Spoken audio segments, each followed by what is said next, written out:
Olá, internautas do NDES. Hoje abrimos a nossa série de entrevistas com os prefeitos eleitos da região norte do Espírito Santo e também da Grande Vitória.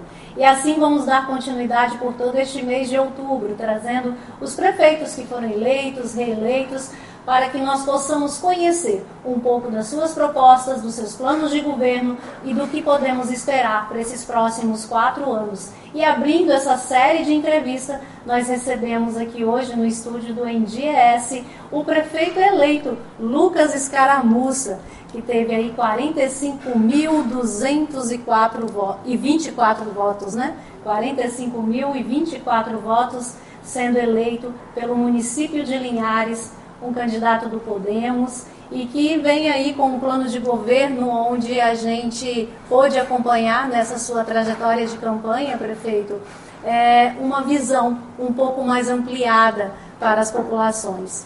Tudo bem? Tudo bem, Andressa. Alegria minha estar com vocês aqui, né?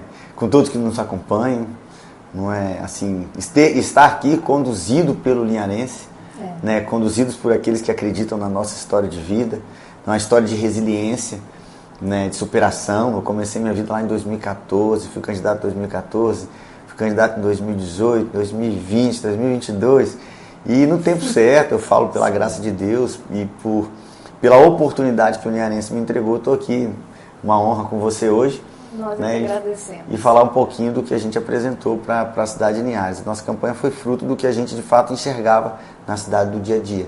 Nosso plano de governo foi fruto do que as pessoas traziam para a gente, não do que a gente acreditava que era o melhor para Linhares. É por isso que ela se conectou de uma forma muito verdadeira, né, com a população linharense. A gente percebe um processo de crescimento, né, de 2020 para 2024. Em 2022, conseguindo o feito de ser deputado estadual, onde praticamente toda a votação saiu daqui de Linhares, não foi isso? Exatamente isso. Em 2018, foi uma eleição muito dura para mim, porque eu fico entre os 30 mais votados, não vou pelo coeficiente partidário, né, pela legenda, elegem 9 abaixo de mim, eu mudei de partido em cima da hora, então foi uma coisa que mexeu muito comigo, mas a gente superou, seguiu, fomos em 2020, saímos com a votação de 30% do linharense, feliz.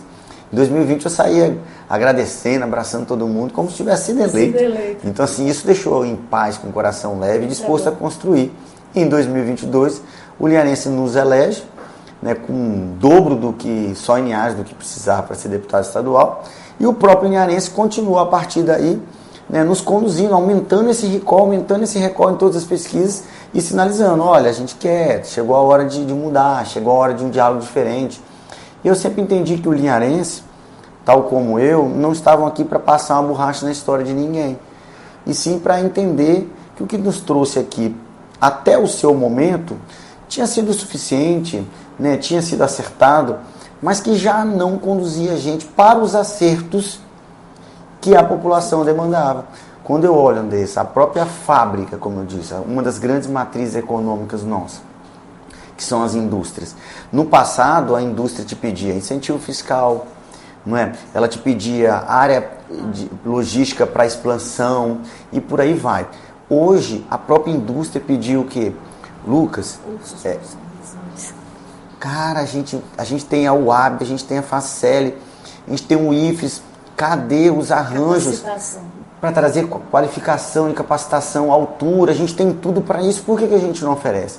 A própria fábrica é aquela, como eu tive lá na Protein Norte, né, que nós conhecemos, são gestores fantásticos, né, os diretores que empreenderam muito em Linhares, e eu vi de toda a Protein Norte, desde os colaboradores até a diretoria, olha, o pedido da indústria hoje é CEIM, é creche, é escola em tempo integral. O nosso colaborador, ele está pronto para trabalhar, ele está aqui na porta, mas ele não tem com quem deixar a criança, ele não tem uma escola em tempo integral, ele não tem segurança e conforto para o seu filho. Então, a gente precisa de escola em tempo integral, a gente precisa de pré-escola. Como que o seu colaborador vai sair às 6 horas da indústria do serviço e não tem uma unidade de saúde aberta para ele levar a criança que chegou da escola com febre? Então, assim, a gente passou a ver que as dores, tanto da população como do setor produtivo, eram dores de políticas públicas básicas na área de saúde e na área de educação. E a gente sabe apresentar isso para esse público. É aí que eu acho que a gente se conecta muito com a cidade. Então o senhor acha que é aí que acredita essa votação toda? Sim, não tenho dúvida. Eu acho que ela é fruto da resiliência, do conhecimento que as pessoas tiveram com a nossa história de vida, com a nossa capacidade. Durante a campanha eu vivi algo que eu nunca vivi, que é ser rotulado ou tentar colocar rótulos de incapacidade, mas próprio da gestão política. Olha, você não está acompanhando, não está performando igual, tenta desconstruir de alguma forma. Então eu vivi esse processo de tentativa de desconstrução do nosso projeto, mas ele não colava. E eu não perdia tempo com ele. Eu não perdia tempo nisso, eu perdia tempo só na construção. Prefeito, vamos lá, e como que está a transição para o seu governo a partir do ano que vem, a partir de janeiro de 2025? Isso, a prefeitura publicou um decreto, né? Esse decreto ele delimita o número de 4 pessoas para a transição, né? Ele indicando 4, nós indicamos 4 pessoas, estamos indicando agora essas 4 pessoas, né? Todas pessoas assim, um grupo muito pequeno, eu achei uma cidade do Porto de Linhares, né? Que arrecada mais de 1 bi, né? Com serviços essenciais tão extensos, uma extensão territorial que é a maior do estado do Espírito Santo, não tem como 4 pessoas conduzir um processo de transição, né? Você consegue com 4 pessoas olhar contrato, olhar finanças, olhar essa parte de controladoria, agora, né, de gestão fiscal. Agora, a gente precisa de permear e ter grupos, e aí eu estou sugerindo isso, a criação de grupos temáticos para tratar da educação, para tratar da saúde, dos contratos da saúde, do planejamento, da parte contábil, né, da parte de gestão governamental, para tratar de limpeza pública, para tratar de esporte e lazer no verão que vem. Nós temos 4 praias aqui, com Alto Balneário, se a gente colocar Barra Seca é 5, para cuidar, para ter atenção, para desenhar ações estratégicas. Então a gente está propondo, para além dessas 4 pessoas que foram indicadas, grupos temáticos, para que a gente de fato tome conhecimento de todo o arranjo das políticas públicas do município. Mas até então, eu acredito, o processo de transição está começando agora, ele se starta de fato a partir dessa semana. Então assim, eu acredito numa transição leve, tranquila, não tem motivo para que não seja. Agora, nós precisamos de efetivamente estar conectados nos próximos 2 meses, novembro e dezembro, digamos assim, com as pastas estratégicas. Okay. A gente precisa. E pensando no plano de governo apresentado durante a campanha, o que o senhor acha ser possível já realizar a partir dos 6 meses de mandato? Então, esse é um outro desafio, assim, que eu sempre deixei isso bem claro. Ó, não dá para esperar 1 ano para poder dizer para que veio, né? Então a gente quer assim, Andressa, eu digo assim, nós entrando, eu acho que a outra cara de diálogo, outro formato de diálogo, outro formato de governança, de relacionamento com o servidor público, com suas dores, eu acho que isso já tem que estar muito posto. Isso é uma missão minha. Sim. Eu preciso de entregar esse novo formato de olhar e de se relacionar com o serviço público. Isso é muito claro. Para além disso, a gente quer começar janeiro, sabe? Eu digo assim, né? E aí eu vou te falar a você que eu sei que o carinho, o relacionamento profissional que você tem com o governo do estado também. Eu quero na primeira semana já estar recebendo nosso governador aqui. Que ótimo. Já quero. Eu já quero abrir a porta da prefeitura e falar assim, ó, não estou indo aí. Eu fiquei 1 ano e meio no palácio. Eu quero te receber aqui. Recebemos a porta, entra governador, entra nosso vice-governador, vem cá governo do estado. Nós precisamos de conversar. Cidade de Linhares faz parte desse arranjo. E desenhar com esse núcleo estratégico, né, do governo, para o próximo ano, agora para o primeiro ano, as ações estratégicas, como passagens elevadas, como CIs que a gente precisa em interior, como uma UPA que a gente precisa, como estradas que a gente precisa de levar infraestrutura, como a nossa rodoviária. Então, assim, eu quero já de início, nos 6 primeiros meses, trabalhar esses temas estratégicos e ter condição de cuidar do que de fato a cidade precisa, que são suas dores. Não é? E aí, estender a carga horária da unidade de saúde, né? Começar a ajustar o HGL para se tornar uma referência. Uma ação estratégica que a gente pensa para o primeiro mês, Andrés, para o primeiro mês, é sentar com o governo do estado, novembro e dezembro, e falar, poxa, vamos mudar a questão vamos tentar um arranjo na questão dos exames especiais, das especialidades, sabe? Que Linhares terceiriza serviços para fora, por causa de uma máquina que está quebrada no HGL. que o Linhares usa o serviço do Estado, que o Estado não pode botar em todas as cidades, mas a gente talvez pode criar um arranjo para que a gente, em coparticipação com o Estado, traga serviços estratégicos da saúde para cá. Então, acho que isso tudo a gente pode avançar logo nos primeiros meses. A questão da rodoviária é algo que há décadas vem sendo solicitada, pedida, né, pelos linharenses. A atual gestão, ela apresentou um projeto, né, da nova rodoviária. O senhor pretende dar continuidade, pretende mudar a área? Como que o senhor pensa? Sim, assim, Andressa, para nós é muito claro o tempo que se perdeu com isso. Tem um estudo do Instituto Jones, que desde 1980 que eles vieram aqui dizendo, olha, Linhares precisa de uma rodoviária. Sim. O Instituto ainda fala assim, em Linhares os passageiros ficam ao relento.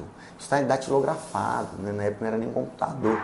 Não é? Então, assim, isso é mais do que uma realidade. Então, eu não vou fazer nada que atrapalhe ou que atrase, ou que gere morosidade a esse processo. Mas é claro que o processo licitatório da rodoviária, ele para o linharense ainda é muito... O linharense foi lá, viu vai ser aqui, uma coisa muito rápida, daqui a pouco nem a placa não estava mais lá. O linharense se pergunta se aquela área é a área ideal, se aquela área logisticamente atende, porque nós não estamos falando de um terminal interestadual, nós estamos falando de um terminal que recebe, né, ônibus do estado todo e que recebe os ônibus do município. Né? Então, assim, é um terminal rodoviário de transporte público municipal e interestadual. Então, assim, logisticamente isso é interessante, o local. Eu quero ver o estudo que aponta. Eu não vi, o linharense não conhece. Nós sabemos da existência de uma ordem de licitação, mas não sabemos de um estudo técnico que aponte que aquele local atende, que aquele local não vai aumentar o custo da passagem do linharense, que já é a passagem mais cara do Espírito Santo.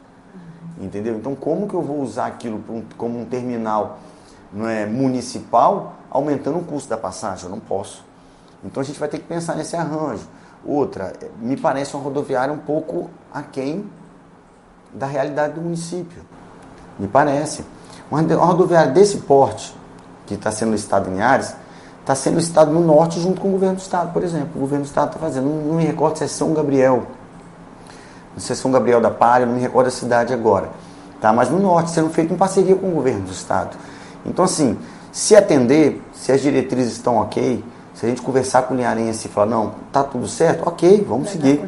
Agora, se a gente entender que não atende, né, que pelo contrário, vai ser um investimento que vai nos dar um prejuízo futuro, aí a gente tem que dar um passo atrás e trazer outros atores, como por exemplo o governo do estado, para nos ajudar a construir algo que está à altura de Linhares e do norte do estado. Entendi. E essa atenção a esse projeto vai ser dada logo no início, porque, isso, como eu disse, é algo que a população, que o linharense já pede há muitos anos. Há muitos anos. Por exemplo, isso é um apontamento que a gente faz também. Eu falo assim, poxa, primeira coisa quando eu olhei, eu preciso de alguém no processo de transição permanentemente na Secretaria de Obras.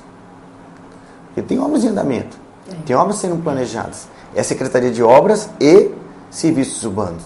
Como que eu não vou ter alguém de forma permanente conhecendo e acompanhando isso tudo nos próximos 2 meses? Você não pode esperar lá, olhar um contrato, ir embora, voltar na outra semana. Isso não dá, não faz sentido. Então, assim, Secretaria de Obras é algo que demanda também um olhar com muito critério.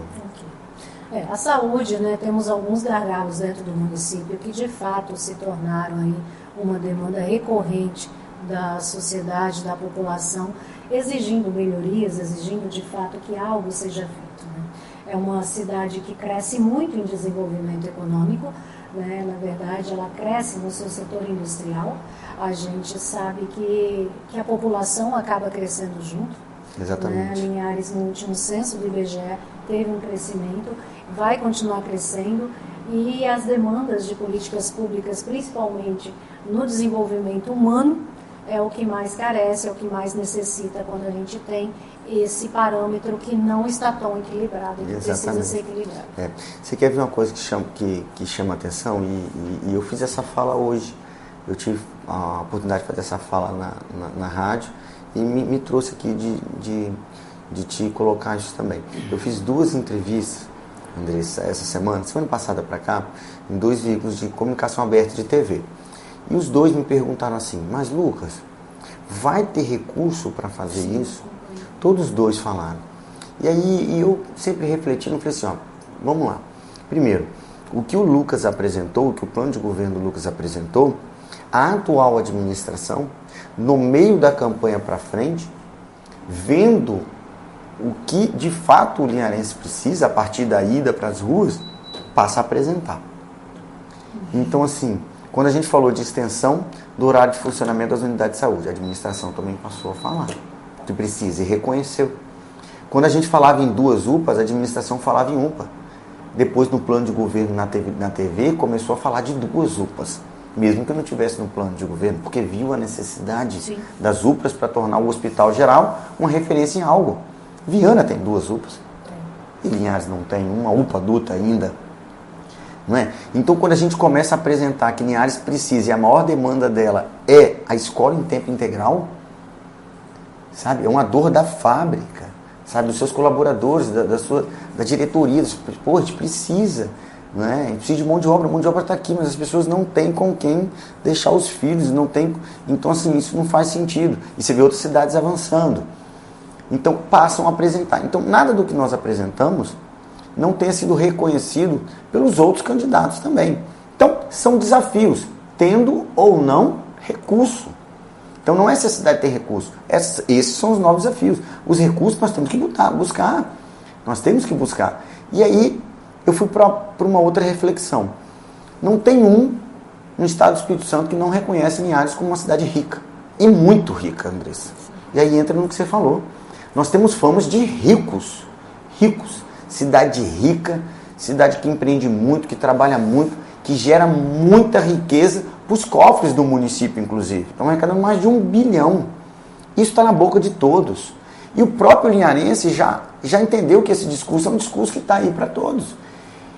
Então, eu pergunto, se nós somos tão ricos, né, que riqueza é essa que a gente não é capaz de devolver em qualidade de vida para as nossas pessoas que usam o serviço público essencial? Porque não basta a cidade ser rica e isso ser algo encantador de falar apenas para aquele que não precisa do serviço de saúde, que não precisa do serviço da escola pública, que não precisa do serviço de segurança, porque aonde ele reside, isso não é um dado estatístico que gera problema para ele. Então, assim, a gente tem 2 missões. Ou fazer as políticas públicas reais acontecerem com os recursos que nós temos, né? Levando a extensão do horário da unidade de saúde, levando escola em tempo integral, melhorando nossos números na segurança pública, e a partir daí nós falamos, nós somos ricos. Ou a gente vai ter que virar e falar, gente, nós não somos ricos, nós somos uma cidade pobre. Porque você ter dinheiro e não ter política pública real e ter os piores números em educação, em segurança, etc. Você viu o caso que nós tivemos hoje, por exemplo, ontem para hoje? Algo surreal na segurança pública. Mas, prefeito, o senhor pensa, por exemplo, a gente pensa nessa cidade rica, mas a gente sabe também de toda a sua extensão, de toda a sua... os seus ofícios para dar conta de um município como Linhares. O senhor pensa na possibilidade da iniciativa privada, junto com o poder público, de agregar melhorias para solucionar alguns problemas como esses que a população necessita? Sim, muito. Iniciativa privada, Andressa, vejo grandes e bons projetos na pasta de assistência social com a iniciativa privada. Linhares, há um tempo, já não desenvolve projetos que estão aí aos olhos das pessoas, que as pessoas se encantam, sejam para aqueles dependentes de álcool e drogas, sejam de famílias que precisam de um acolhimento, seja das pessoas de rua, seja das pessoas que estão em situação de vulnerabilidade extrema por qualquer outra razão, psicológica, não é, de saúde, etc. Eu vejo a iniciativa privada querendo participar de bons projetos, com recursos, e não tendo isso. E eu vejo mais do que necessário a retomada de um diálogo verdadeiro, real, altruísta e institucional com os entes de Estado, com o governo do Estado, com o governo federal. Por quê? Porque nós já vivemos isso no passado, até 2008, e nós demos conta de todo esse território, que de fato é grande, levando estrutura para o homem do campo, levando escola, levando qualificação técnica aqui, como a UAB, a Faceli, né, conseguindo ter o polo do IFES, e de repente a gente para, porque a gente passa a viver num isolamento político de autossuficiência, que demanda toda a nossa energia para tomar conta dessa cidade grande para danar, como você colocou. Acho que o ponto é exatamente esse daí.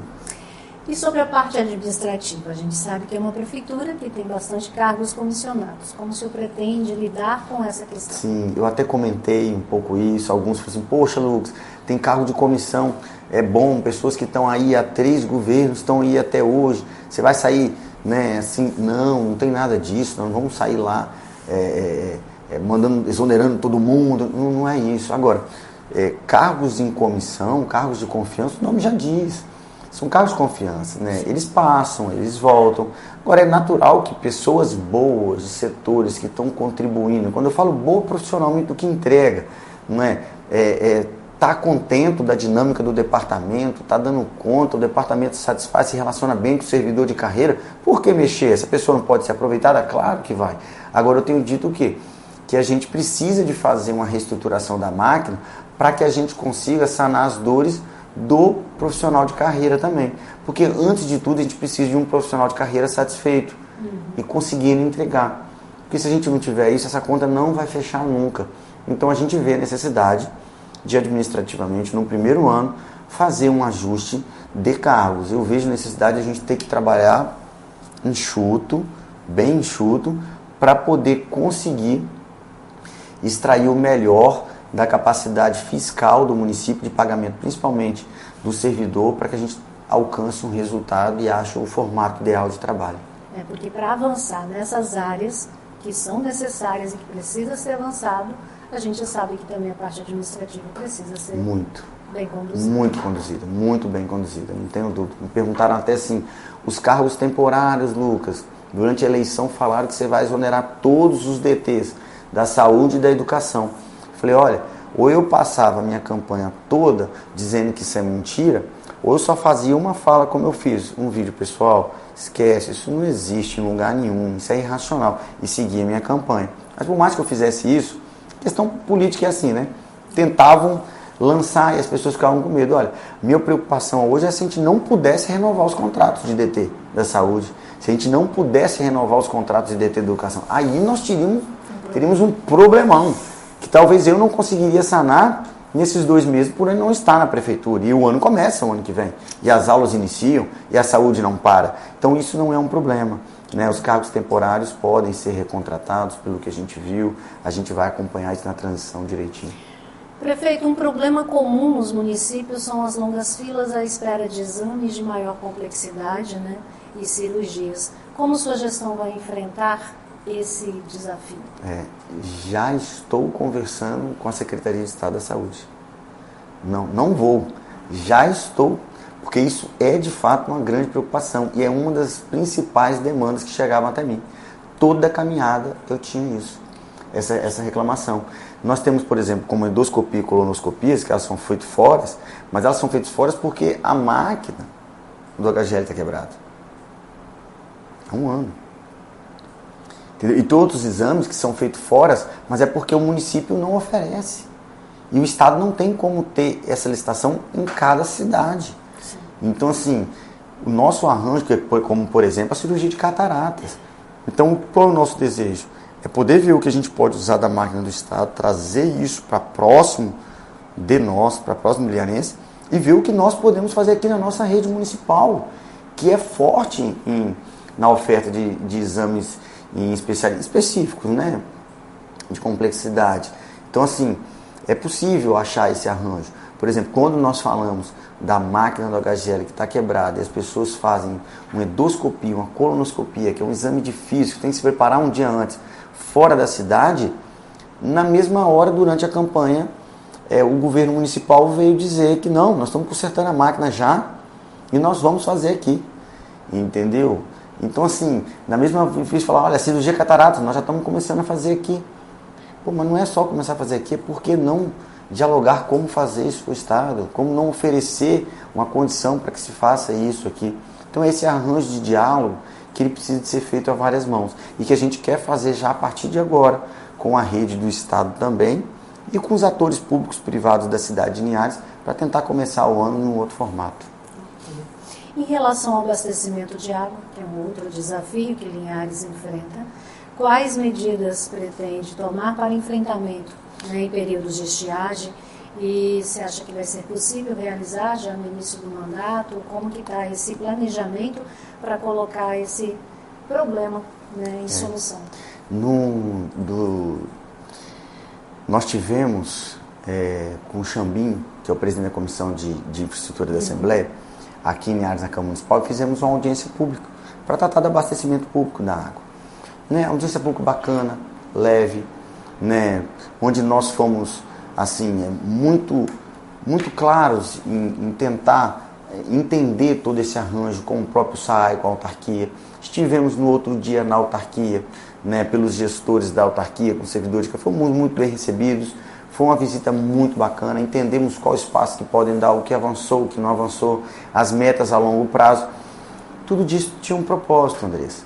Tudo isso tinha um propósito.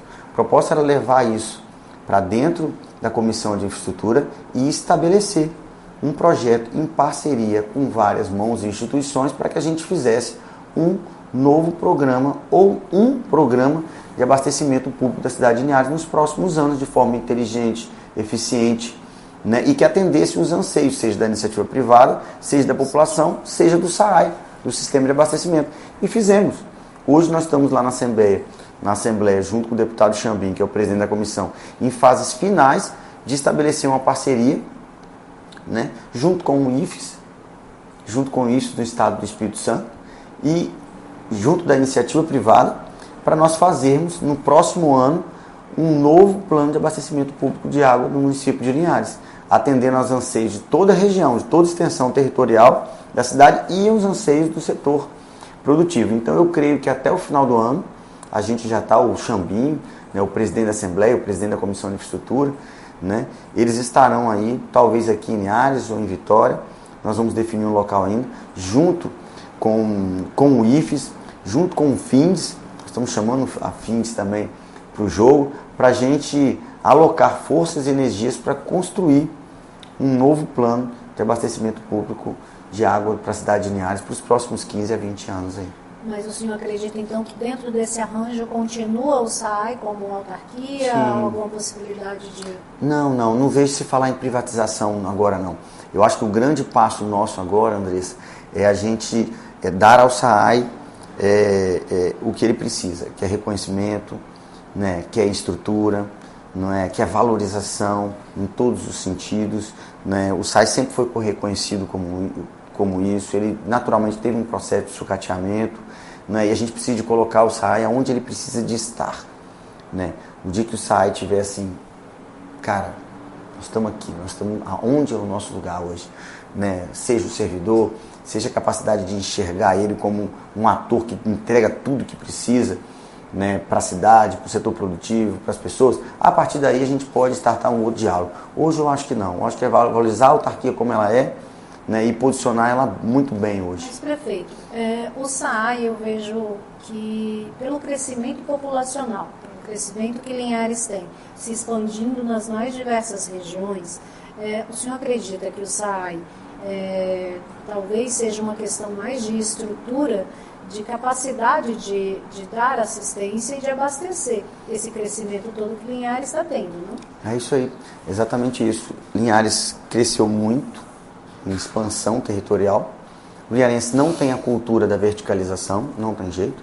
Nós somos uma cidade plana, e as pessoas querem o lote. E a gente tem uma vocação para isso, né?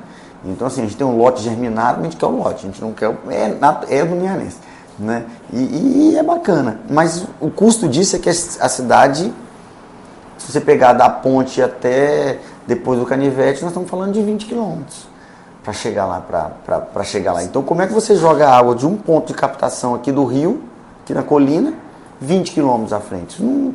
Você coloca muita pressão, você estoura a rede antiga, a rede de amianto. Então, assim, a gente precisa de um rearranjo dos pontos de captação, dos pontos de tratamento de água, das estações de armazenamento de água, que a gente chama das caixas d'água. Então, a gente precisa de reestruturar todo esse sistema e reestruturar esse sistema parte por reestruturar também a mão de obra, né, as estruturas do SAAI. Mas assim, hoje a gente tem um sistema arcaico, grande e com uma mão de obra pequena e sem a infraestrutura que precisaria. É como eu enxergo. Por isso que eu falo que é um plano de reconhecimento, de trabalho, de identificação, de mapeamento de todo esse trabalho ao longo de 15 anos. Ok. Prefeito, bom, falando um pouco de política agora, como o senhor avalia a vitória de jovens lideranças para o executivo de cidades importantes do estado? A gente percebeu aí que muitos municípios passaram por essas mudanças, né? De novos prefeitos assumindo esse mandato agora que inicia em 2025 e se estende até 2028. Como o senhor avalia isso? Não só nas prefeituras, como também nas câmaras de vereadores. A gente percebeu aí que os 2 vereadores mais novos do Brasil são do Espírito Santo, né? Os 2 com 18 anos. Um ainda faz o ensino médio. Pode-se dizer que é um novo momento da política, é a população pensando com mais esperança e acreditando mais na juventude? É sim, eu não tenho dúvida, Andressa. Eu acho que a nossa vitória nas urnas, né, a renovação, né, das urnas pelo jovem, não é? Eu acho que isso mostra um novo desenho, e um novo desenho de engajamento, de interesse, o que é muito bom. Não é interessar apenas pela política em si, que é o processo político, é pelo diálogo de políticas públicas reais. O jovem está interessado, ele está interessado em discutir o que uma política pública de educação, de saúde, representa na vida dele. Ele está interessado em discutir a saúde do pai e da mãe, coisa que não era no passado. E percebam que os mais velhos, assim, outros de outro tempo, perderam um pouco, se desgastaram um pouco com isso nos últimos anos na política. E aí vem os jovens se interessando, talvez fazendo o papel que os mais velhos fizeram no passado. Então eu vi, parece que a chave virou. Por isso que eu digo assim, eu acho que não tem volta para Linhares. Linhares, estou falando de Tiro Linhares, mas colocando as outras cidades. Vamos botar Rio Bananal, Bruno Pella, não é? Bruno Pella, cara novo também, se conectou por pessoas dispostas a algo diferente e tal. Vamos lá, São Mateus, o Marcos, cara novo também, o Marcos da Cosivip. Cara, então assim, eu não vejo retorno. Eu vejo que a construção política ela passa por todos, mas eu acho que a chave virou. E quando eu falo de Linhares, eu falo assim, poxa, o Lucas também está aqui de passagem. Eu vou entregar a minha contribuição, mas eu creio que a partir daí não tem espaço mais para voltar. Eu acho que tem espaço para aprender com o passado, para reconhecer, né? Mas eu acho que a partir daí vão surgir outros e vão... O exemplo da nossa Câmara Municipal também, vamos pegar da nossa. Ela mostra isso, a gente teve o Caio, com a votação expressiva, né? E totalmente conectado com as lideranças jovens, né, de todos, seja das academias, seja da faculdade, chega da igreja, das lideranças religiosas. Aí você pega lá, olha que orgulho, também se elegeu comigo, o Caio estava conosco, quem se elegeu conosco também, a gente pega ali a professora Kelly. Fiquei muito feliz. Cara, defende a bandeira extraordinária nova, primeira vez. Aí você pega o IUP, que tem um projeto social no Interlagos, um cara novo, veio. Aí você pega o Adriel Pagé, um cara de comunidade, novo, né, com projeto social também. E aí você vai desenhando outros que tiveram também, né? Então, assim, eu vejo isso algo muito bacana, muito grandioso. E a gente precisa de reconhecer. E torço para que esse arranjo permeie toda a Câmara Municipal, né, e encante a todos para um projeto comum de diálogo, né? Independente de ser o primeiro mandato ou de ser outros mandatos. É um processo de mudança de fato. É um processo de mudança, eu não tenho dúvida nisso, não. Também não. Eu acredito na política, acredito nas boas políticas, né? Acredito na essência da verdadeira política e eu não tenho certeza que esse momento de mudança de representantes e dentro dessas faixas etárias a gente tem tudo para evoluir, quanto município, quanto estado, quanto país. Né? E é necessário, é no momento mais do que necessário. 2022 a gente viveu uma polarização muito grande, muito dura, que não tinha mais espaço, não tem como dar espaço para isso mais. Então é preciso fazer essa construção de fato positiva, propositiva, né, para enxergar as verdadeiras políticas. Prefeito, para dar né, conta de fazer tudo o que o senhor coloca, e principalmente como o senhor apresentou no seu plano de governo, mesmo que Linhares seja considerada essa cidade rica, mesmo que ela arrecade aí um bi e tudo mais, a gente sabe da sua potência em desenvolvimento empresarial, né, e que bom por isso. Mas a gente sabe que não dá para querer ser autossuficiente. Mesmo assim, é um município que precisa fazer essa construção forte, de elos fortes com os outros gestores, com as outras esferas do poder público. Então, acredito que, como o senhor já disse, a sua relação com o governo do Estado, com o governador Renato Casagrande, por esses 2 anos que ele segue, será positiva, será forte, dará para poder avançar em muitas dessas coisas que o senhor colocou. Com certeza, Andressa. Não tenho dúvida que a participação do governo do Estado conosco é importantíssima. A figura do Renato Casagrande tem uma figura histórica, emblemática no comportamento político do Estado do Espírito Santo. O Estado do Espírito Santo hoje é visto como um estado número 1, sabe, em finanças, em aplicação de políticas públicas reais, né, bem fincadas, né, bem definidas. Você vê o hábito turístico que a gente teve, você vê a ciclovia da vida, chegaram a dizer que era algo, não é, né, que loucura é essa que estão fazendo, e o que rotularam de louco foi idealizado e acreditado por um homem, né, que virou a chave do Estado do Espírito Santo no comportamento de governança, no comportamento fiscal, e que passou a sonhar altos grandiosos como a ciclovia da vida, que hoje permite que as pessoas vão de Vila Velha para Vitória num volume enorme de ciclistas, sem ter uma ponte que era tida como um lugar nacional de suicídio, e não tem mais nenhum fato desse. Uma pessoa que conseguiu, né, fazer com que a gente vá de uma cidade para outra em uma outra forma de locomoção, agora pelo mar, não é? Agora pelo mar, entendeu? Então, assim, e tudo isso pode ser visto como grandes exemplos, deve ser visto como um grande exemplo para nós aqui do norte do estado. Então, assim, eu acho que a gente pode avançar muito no turismo, nós temos vocação para isso, e muito do que a gente avançou a gente pode aprender com o governo do estado, né? Com a Prefeitura de Vitória, com a Prefeitura de Vila Velha, né? E trazer isso para nós. Então, as parcerias que dão certo são importantes, né? Eu digo que ontem nós celebramos na Assembleia algo fantástico para Linhares pela liderança do governo do Renato Casagrande, do próprio Renato, que quando o Azul foi lá e disse, olha, vamos ter que parar os voos em Linhares. Por quê? Porque não está dando, economicamente não está sendo viável ainda.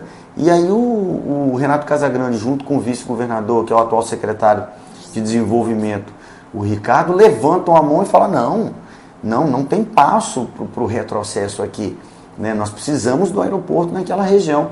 Entra em contato com a Azul, me liga, eu vou direto para lá, passo um dia todo em contato com eles, fazendo um arranjo de uma emenda na legislação.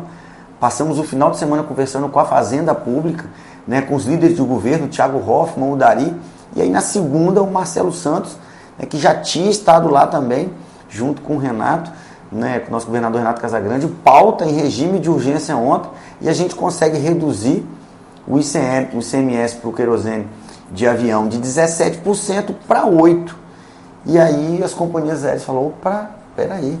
Eu costumo dizer assim, tenho dito claro para as pessoas entendam, a aeronave vai vir aqui nem que seja para abastecer. Mas qual o governo que consegue, né, ter equilíbrio fiscal, autoridade para fazer isso? Nós estamos mexendo na lei de incentivos. De incentivos fiscais. Olha só, nós estamos diminuindo imposto, para que as pessoas entendam, e com clareza e com conforto e com aval das instituições públicas, sem gerar desequilíbrio fiscal, acreditando que isso potencializa o nosso mercado e a longo prazo a nossa arrecadação. Então, assim, a gente só tem a parabenizar o governo e, assim, querer que ele esteja muito, fazer vários laços aqui, e pode ter certeza que o governo do estado estará conosco, construindo muito, como construiu aqui em Soretama, como construiu em Jaguaré, como construiu em Aracruz, em Cachoeiro, né, como construiu em Vila Velha, e por aí vai, em Colatina. Então, Linhares está esperando, São Mateus, então Linhares está esperando, né, de braços abertos às políticas públicas do governo do Estado, sejam para as obras estruturantes, sejam para aquelas de serviço público essencial que o ilharense tanto quer e tanto merece, a gente vai construir em várias mãos. E falar em São Mateus, a gente tem um complexo norte de saúde, né, que está aí já sendo construído, que dá para também se pensar nesse desafogo da nossa saúde pública. Com certeza. Prefeito Lucas, desejamos todo sucesso para o seu mandato. Tá? Muito obrigada por esse tempo, por esse diálogo. De fato, né, o diálogo foi algo muito presente na sua campanha e que assim permaneça. E muito obrigada mesmo e sucesso por todos esses anos. Eu que agradeço a oportunidade, a alegria de poder estar aqui compartilhando, né, o que estou vivendo hoje e de ter a certeza que nós vamos compartilhar isso, né, com a população ilharense, com o povo capixaba, né, nos próximos 4 anos, mantendo esse contato de diálogo, aprendendo com muita humildade e, como eu digo, acordando cedo e trabalhando tarde para entregar o melhor da gente para a população ilharense. Tá? Um abraço a todos e estamos aí à disposição. Sucesso. Obrigado. É isso, essa foi nossa primeira entrevista. A próxima entrevista é com o prefeito eleito de Soretama, Fernando Carmelete, que será meu próximo entrevistado e é o segundo episódio da série de entrevistas com os prefeitos eleitos da região norte do estado e também da Grande Vitória. Até a próxima, um forte abraço e continue com a gente. Acesse essas entrevistas no NDES Entrevista, no site ndes.com.br, acompanhe os recortes nas nossas redes sociais e a entrevista na íntegra no nosso canal do YouTube. Até a próxima.